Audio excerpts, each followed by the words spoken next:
Há momentos em que o demônio, ele faz um estrago dentro da comunidade.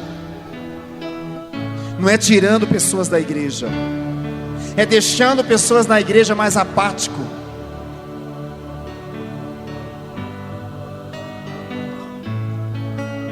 E muitas das vezes nós temos vivido apaticamente.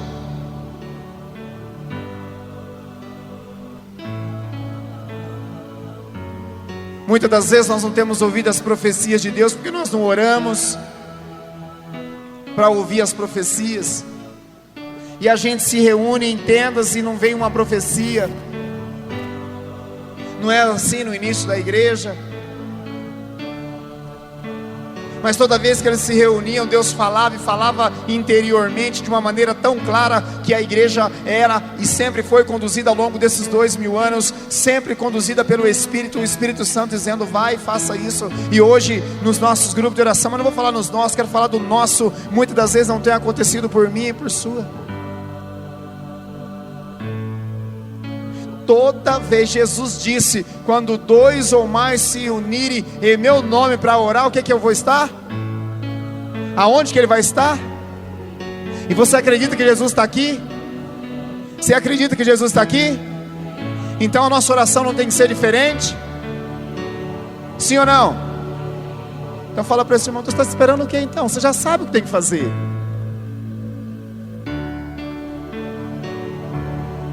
Mas nós não temos fé. Fala para esse irmão: o problema disso é fé. Bate no seu coração e fala: eu não tenho fé. Porque se nós tivermos fé, meu irmão, minha irmã, tudo muda. Glória a Deus. Tem hora que o Senhor precisa nos dar um chacoalhão, senão a gente não acorda para a vida. Tem gente que só aprendeu a andar direito no trânsito depois que teve um acidente. Tem gente que só aprendeu a fazer uma caminhada depois que teve um AVC ou um infarto. Tem gente que só aprendeu a comer bem depois que quase morreu e aí foi ao nutricionista. Amém? Fala para esse irmão: tem mais. Pega a sua palavra, abre ela no Evangelho de São Mateus, capítulo 24, versículo 45. Tem que ser diferente, gente. Porque se não for para ser diferente, não compensa vir. Se não for para nada mudar na minha e na tua vida, quando nós saímos para vir numa santa missa ou num grupo de oração, não compensa vir. É sério isso. Talvez depois dessa fala alguns não virão mais, mas eu digo: se não for para fazer a diferença na minha e na tua vida, quando a gente sai de casa para vir num grupo de oração, não compensa vir, nós vamos perder tempo.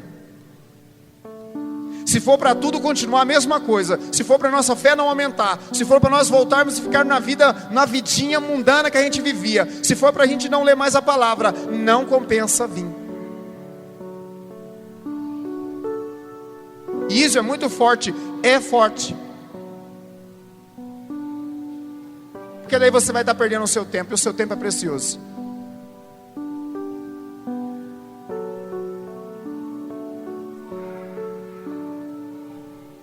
Mateus 24, 45.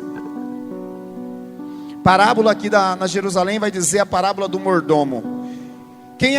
Versículo 45, amém? Contrário aí? Quem é, pois, o servo fiel e prudente, que o Senhor constituiu sobre a criadagem para dar alimento o tempo oportuno? Feliz aquele servo que o Senhor, ao chegar, encontrar assim ocupado. Em verdade eu vos digo, ele o constituirá sobre todos os seus bens. Se aquele mau servo disser em seu coração: meu senhor tarda, e começar a espancar seus companheiros, a comer e a beber em companhia dos beberrões, o senhor daquele servo virá em dia imprevisto e hora ignorada. Ele o partirá ao meio e lhe designará o seu lugar entre os hipócritas. Ali haverá choro e ranger de dentes. Palavra da salvação. Vamos aplaudir a palavra de Deus.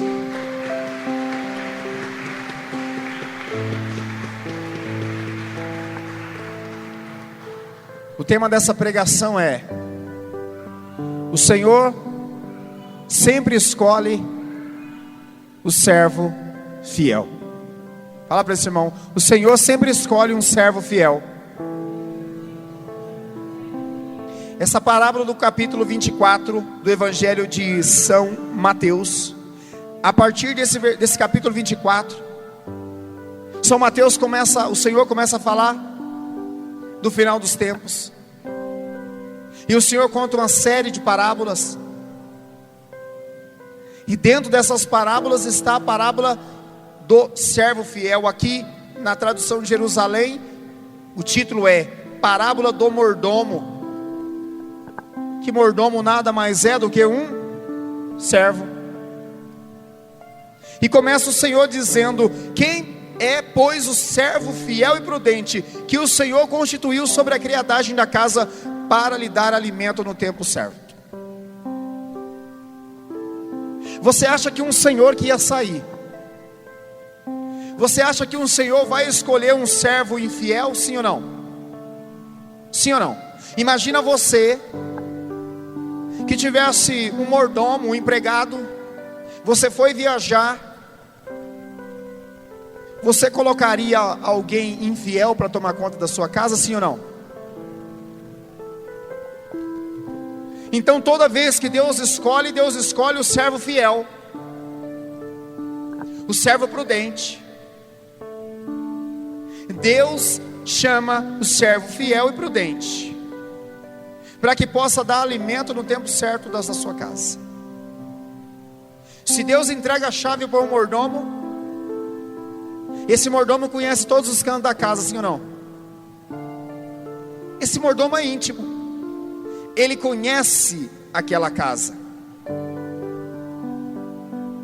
Mas a palavra vai dizer no próximo versículo: em verdade, no 47, em verdade eu vos digo que ele o constituirá sobre todos os seus bens. 48, olha só como que a palavra é interessante. Se aquele mau servo, mas escuta, Deus chamou o servo bom e fiel. Fica meio contraditório aqui. A palavra começa dizendo: quem é, pois, o servo fiel e prudente que o Senhor constituiu? Então o Senhor constituiu um servo bom e prudente, amém? Mas no versículo 48 está dizendo que se aquele mau servo, então Deus chama o que é bom, Deus chama o bom, mas no meio do caminho eu e você podemos mudar de situação. No meio do caminho as máscaras vão cair. Você já viu aquela pessoa que quando está no início do trabalho, ela é boazinha com todo mundo? Ela é um santo, uma santa. Ela mudou de posição, cai as máscaras, ela mostra quem ela é. Ela pisa, antes ela não pisava, antes ela era um santo, todo mundo gostava. Você já conhece gente assim? Na verdade ela sempre foi mal, mas estava com máscaras. Depois que conseguiu um cargo, caíram as máscaras. Não é assim o ditado? Quer ver quem um homem é? Dá-lhe poder. Deus chamou o servo bom, porque ele demonstrava ser bom. Ele vivia de aparência. E o Senhor deu a chave para esse servo da casa. Mas a palavra vem dizer, aleluia: em verdade eu vos digo, se aquele mau servo disser em seu coração: meu senhor tarda, e começar a espancar seus companheiros, a comer e a beber em companhia dos outros, o senhor daquele servo virá em imprevisto e hora ignorada, ele partirá no meio e lhe designará o lugar entre os hipócritas. Pergunta, fala, bate no seu coração e fala assim: o servo sou eu. Deus nos chama a ser servos bons e prudentes. A todos nós aqui, né? Ele nos chama a ser servo bom e prudente. E aí ao longo dessa caminhada, nós precisamos descobrir e nós precisamos trabalhar em nós, se nós estamos sendo mais o servo realmente bom e prudente, ou se nós estamos sendo o servo mau, que vive de aparência. mas que quando está longe, está aprontando. O servo bom e o servo mau está aqui, no meu e no teu coração. E Deus está insistindo para mim e para você nessa noite, que Ele nos chama a ser o servo fiel. E o que é ser fiel? Pergunta para esse irmão, o que é ser fiel, querido? Fiel a quem? Fiel a quê? Primeiramente, ser fiel a Deus, fiel aos seus mandamentos, fiel à sua vontade. Pergunta para esse irmão, você tem sido fiel à vontade de Deus? Só pergunta, não responde, que é para não colocar ele numa fria. Pergunta, você tem tentado ser fiel à vontade de Deus? Ou, talvez, é assim mesmo, sou fraco mesmo.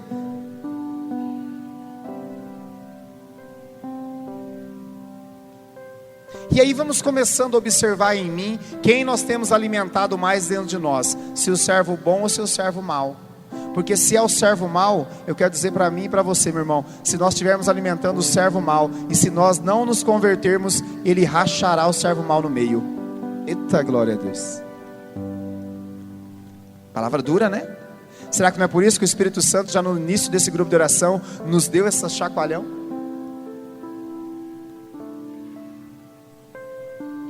Porque se eu e você estamos continuando no caminho do servo mau, do servo que vira as costas, do servo que anda bebendo nas companhias dos beberrões, companheiros a comer, maltratando os outros, violentando os outros, começar a espancar os outros, porque o Senhor vai demorar a vir. Jesus vai voltar, vai demorar mesmo vir, vou curtir minha vida. Olha, não quero saber de missa não quero saber não, eu vou curtir, eu vou pular carnaval, glória. Fala para esse irmão, ele vai vir numa hora, você nem imagina a hora que vai ser.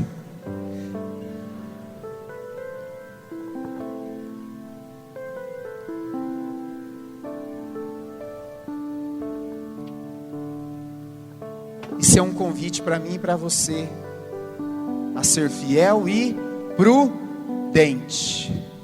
No Evangelho do próprio São Mateus, capítulo 6, Jesus vai falar que aqueles que escutam a minha palavra é como um homem prudente,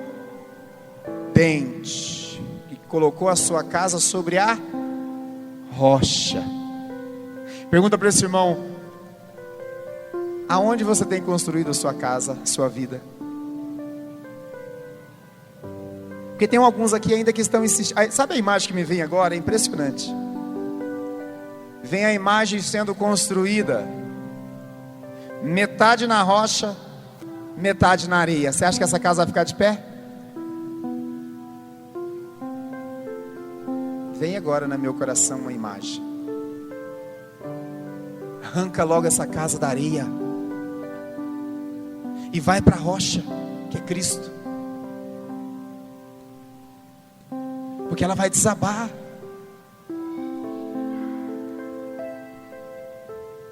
Servo bom e prudente, para dar alimento em tempo oportuno. Esse é o tempo oportuno para mim e para você. Estar num grupo de oração desse, numa segunda-feira à noite, é o tempo oportuno para nós crescermos. Receber Jesus Cristo como nós recebemos ontem na Santa Eucaristia, é o tempo oportuno. Em muitos lugares do mundo, um irmão para comungar, ele tem que comungar escondido, ele tem que fugir para as grutas, para que o padre possa celebrar a missa nas grutas. Nós estamos vivendo o tempo oportuno da misericórdia de Deus, e às vezes nós não aproveitamos esse tempo.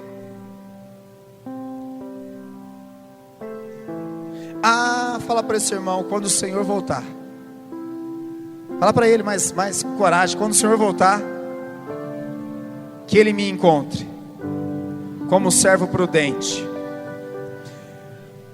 ocupado com as coisas dele, ocupado com ele. Olha o que vem dizer essa palavra, se encontrar assim, ocupado. Agora, olha, não precisa responder. Vamos no retiro? Ah, estou ocupado. Vamos fazer uma formação? Fala para esse irmão, eu estou? Eu vou falando e você vai respondendo. Olha para esse irmão, vamos na missa hoje? Vamos no retiro em Assis e Marília? Vamos no terço na comunidade quinta-feira?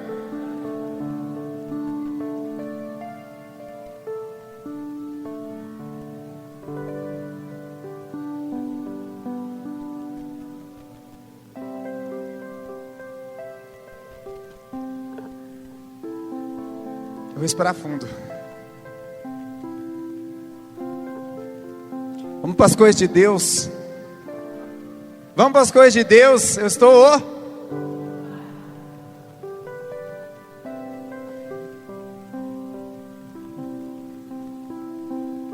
Mas a missa é domingo de manhã. Eu estou?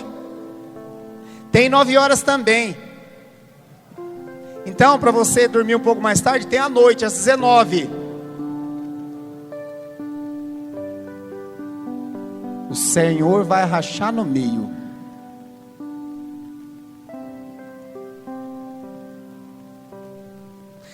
Quando Ele voltar, Ele vai dizer para mim e para você assim: estava ocupado em isso, com as coisas do mundo, hein?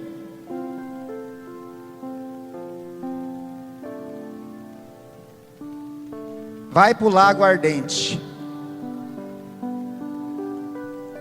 E esse lago ardente significa o que, o lago ardente? Não, pode falar alto, não tem medo não. Significa o quê? A partir de hoje, toda vez que eu e você recebermos um convite para ir para as coisas de Deus, desocupe-se das coisas do mundo e ocupe-se das coisas de Deus. Porque Deus, quando Ele passou nessa terra, Ele passou 33 anos ocupado com a humanidade, ocupado com você. Fala para Ele: Jesus se ocupa por você, com você. Ele não se ocupou de mais nada a não ser fazer a vontade do Pai. E a vontade do Pai era que Ele te salvasse. Mas o que acontece conosco? Acontece conosco a mesma coisa que aconteceu com o servo mau, né? O lado mal dele que ele deixou crescer, que está dentro de mim e de você. Aí ele começa a dizer assim, nós começamos a dizer assim: o Senhor está demorando. Nossa, já tem 35 anos que eu estou escutando que Jesus está voltando. Quantos anos você tem? Ah, já tem essa idade que eu estou escutando que Jesus está voltando. Mas que Ele vai demorar, Zé. Vixe, não vou ver não. E aí nesse sentido de não vou ver não, eu começo a esfriar. Eu começo a vir na missa quando dá. Eu começo a ler a palavra uma vez por semana. Olha, 20 minutinhos no grupo de oração. Fala para esse católico desse, fala para esse católico desse, pelo amor de Deus, né? Sabe o que dizia um santo, que São Jerônimo? Ele dizia o seguinte: desconhecer as Escrituras é desconhecer o próprio Cristo. Fala comigo assim: desconhecer as Escrituras, ignorar as Escrituras, é ignorar a Cristo. Irmãos, esse homem foi tão sábio que foi ele que traduziu a Bíblia do grego, do aramaico e do hebraico, para que nós como leigos tivéssemos acesso, porque antigamente os leigos não tinham acesso como nós temos hoje. Esse homem da palavra que traduziu a Bíblia lá no início, sacerdote do século IV. Ignorar as Escrituras é ignorar a Cristo. Quando eu e você deixamos a nossa Bíblia do lado, ou fechada ou aberta em casa, em cima da estante, e não pegamos a nossa Bíblia para ler, para meditar, nós estamos ignorando a Cristo. É a mesma coisa se estiver deixando o Cristo amarradinho, sentadinho, caladinho, e dizendo para ele assim, ó, fica quietinho que eu estou ocupado. Quando eu não tenho tempo para ler a Bíblia, eu estou fazendo a mesma coisa. Vamos ler a Bíblia, Jesus chamando ali, o Espírito Santo mostrando para nós, vamos ler a Bíblia. O que é que eu falo? Fala para esse irmão assim, mas você só está ocupado com as coisas de Deus, o que acontece?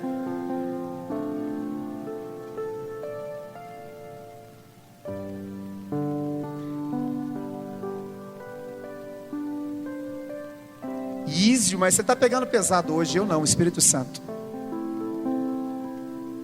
A minha oração não foi para isso hoje, mas eu não quero fazer mais a minha vontade.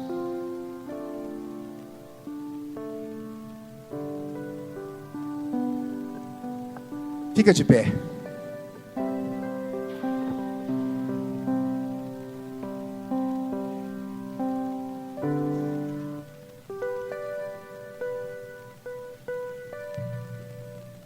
Feche os seus olhos um instante.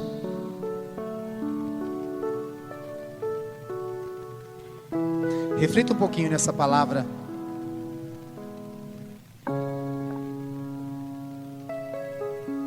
O que fazer a partir de agora? O que Jesus falou conosco?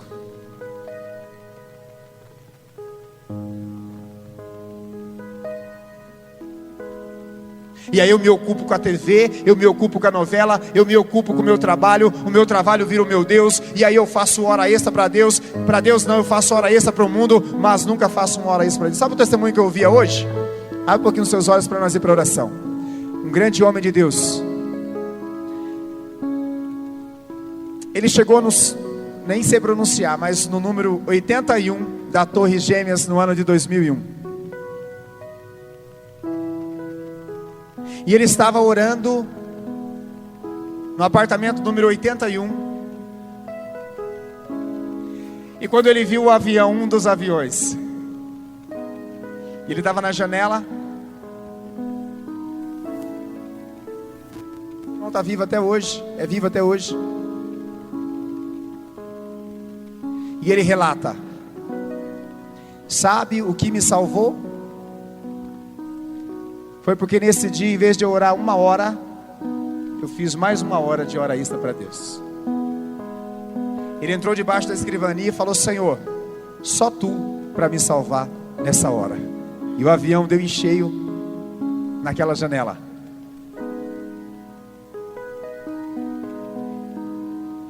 Caiu muitos tijolos ali e ele não conseguia abrir os olhos. Na primeira vez que ele abriu, não conseguiu, estava muito escuro, muita poeira. Depois de alguns minutinhos, alguns segundos, ele conseguiu abrir os olhos. Ele viu uma lanterna, um senhor já estava lá e salvou ele. 50 metros, quando ele estava saindo, veio a desabar. Então você vê que é rápido, foi rápido, né? A gente vê as cenas hoje na TV.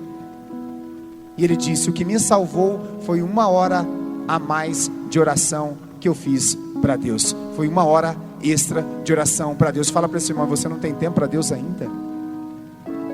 Não, chacoalha. Fala para ele, é para acordar.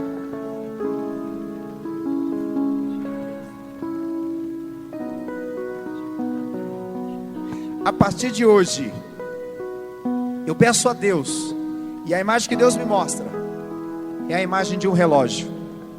Ele dizendo no meu coração para dizer para vocês: aproveitemos o nosso tempo com Deus.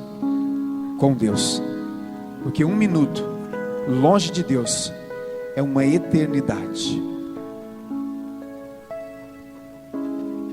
Quantos minutos, quantas horas eu e você temos jogado fora e não aproveitamos na presença de Deus?